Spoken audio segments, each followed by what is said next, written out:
काशीपुर की राजनीति के पुरोधा व पूर्व सांसद सत्येंद्र चंद्र गुड़िया की 14वीं पुण्यतिथि पर आज उन्हें क्षेत्र भर के लोगों ने पहुंचकर श्रद्धा सुमन अर्पित कर श्रद्धांजलि दी। आज बाजपुर रोड स्थित आईएमटी सभागार में पूर्व सांसद गुड़िया की पुण्यतिथि के अवसर पर हवन यज्ञ का आयोजन किया गया था। इस दौरान भारी संख्या में पहुंचे विभिन्न राजनीतिक दलों, समाज सेवी संगठन व पत्रकारों ने उन्हें याद करते हुए कहा कि स्वर्गीय गुड़िया की कमी कभी पूरी नहीं हो पाएगी। इस दौरान स्वर्गीय गुड़िया की धर्मपत्नी विमला गुड़िया, पुत्री डॉक्टर दीपिका गुड़िया आत्रेय, डॉक्टर नीरज आत्रेय ने सभी का आभार जताया। सत्येंद्र चंद्र गुड़िया जी काशीपुर के लिए एक विकास पुरुष थे और काशीपुर के लिए विकास के लिए उन्होंने जितना उनसे हो सका उतना काम किया है। और सत्येंद्र चंद्र गुड़िया जी एक तरीके से निष्पक्ष राजनीति के लिए जाने जाते थे, विकास के लिए जाने जाते थे। हम उनकी पुण्यतिथि पर नमन करता हूं, उन्हें याद करता हूं और ऐसे विकास पुरुष को सारी जनता आज याद कर रही है। देखिए, पहले तो मैं आज उन परम पूज्य स्वर्गीय सत्येंद्र चंद्र गुड़िया जी की चतुर्दश पुण्यतिथि जो है उस पर नमन करता हूं। और मैं पत्रकारिता के नाते मैं एक बात कह देना चाहता हूं, उनकी बड़ी निर्भीक लेखनी और उनके अखबार में पूर्व में मैंने देखा है कि जो चीज़ वो नगर की कोई भी किसी व्यवस्था के लिए या सामाजिक विषय के लिए या अधिकारी के लिए बड़ा खुल के लिखते थे। और एक उनका ऐसा व्यक्तित्व काशीपुर के लिए था कि काशीपुर में आज भी अगर किसी राजनेता के रूप में, एक अच्छे व्यक्तित्व के रूप में कोई मानते हैं तो आज गुड़िया जी का बहुत सम्मान से नाम लिया जाता है। ये एक बिल्कुल, इसमें कोई दो राय नहीं है कि इतने सालों के बाद भी, उनके चले जाने के बाद भी आज भी अगर राजनेता के रूप में और एक सामाजिक परिप्रेक्ष्य में किसी समाज का साथ देने के लिए अगर कोई कहते हैं और मार्गदर्शन अभिभावक के रूप में अगर को मानते हैं तो सत्येंद्र चंद्र गुड़िया जी, स्वर्गीय सत्येंद्र गुड़िया जी का नाम लिया जाता है। मैं यही कहना चाहूँगा कि आज उनकी पुण्यतिथि पर मन भावुक भी है, क्योंकि उन जैसा नेता और जनता के हित के लिए हमेशा संघर्षशील रहने वाला नेता आज भी लोगों के दिलों में है, मन में है। क्योंकि उस समय भी अगर कोई भी शख्स माननीय स्वर्गीय सत्येंद्र चंद्र गुड़िया जी के पास चला गया किसी काम को लेकर तो उसका काम वो तुरंत हुआ। जिस तरीके की उनकी शैली थी तो वो हमें सबको प्रेरणा देती है। और आज उनकी पुण्यतिथि पर मन भावुक भी है।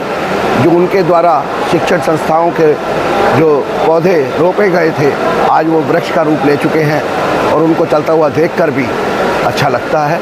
और मैं समस्त गुड़िया परिवार से यही कहूँगा कि उनके द्वारा किए गए जनता के हितों के कार्यों को इसी तरीके से आगे बढ़ाता रहें, बस जिससे कि आज भी जो लोगों के दिलों में उनका नाम जीवित है वो हमेशा के लिए जीवित रहे।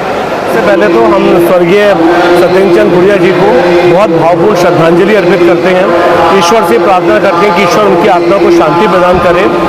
और यही कहना चाहूँगा कि गुड़िया जी जिस प्रकार से काशीपुर के लिए अभिभूत रहते थे, काशीपुर की समस्याओं के लिए, जन समस्याओं के लिए अधिकारियों से काम कराने के तरीके से और जिस प्रकार से अपनी वर्चस्वता के साथ काशीपुर की लड़ाई लड़ा करते थे, वो कमी निरंतर हमें महसूस होती है।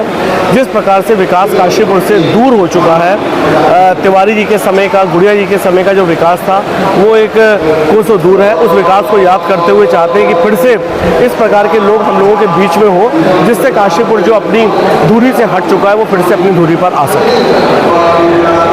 भाई उस जैसा आदमी तो संभव था काशीपुर को कभी मिलेगा भी नहीं। राजा थे अपने टाइम के, राजनीति की घर बैठ के की और सब कुछ जो चाहा वो हुआ। एजुकेशन के मामले में उन्होंने बहुत कुछ किया, काशीपुर को बहुत कुछ दिया। आज उनके एक बनाए हुए इंस्टीट्यूशन में खड़े हैं। सत्येंद्र चंद्र गुड़िया जी अपने आप में एक स्तंभ थे। इस शहर को, इस प्रदेश में उनका एक अलग योगदान रहा है। उनके टाइम में जितनी आज दिक्कतें, परेशानियां या और वो है, ये हमें किसी पब्लिक को नहीं आई। किसान हो या मजदूर हो, उनके दरबार में सीधे जाकर अपनी फरियाद लगा सकता था और उसका वो कार्य पूरा होता था। क्योंकि वो सबके बुजुर्ग हैं, सब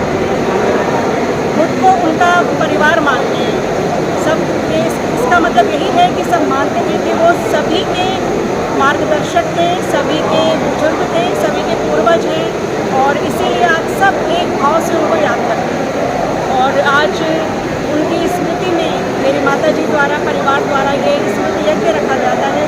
और जैसा कि आप देख रहे हैं कि प्रत्येक व्यक्ति बिना किसी विचारधारा के परिवर्तन के या भेदभाव के आता है, पूरी श्रद्धा से उनके चरणों में अपना श्रद्धांजलि देता है। यही उनके व्यक्तित्व की विशेषता है। और मैं आप सबका भी की बहुत आभारी हूँ कि निरंतर सबका प्यार, सबका स्नेह उनके जाने के बाद भी हमारे परिवार के साथ बना हुआ है। और ईश्वर से मैं यही प्रार्थना करूँगी कि काशीपुर आज के दिन मैं यही ईश्वर से प्रार्थना करूँगी काशीपुर समृद्ध हो, विकसित हो, तरक्की करे और जो भी परेशानियां हैं दूर हो और हम सब में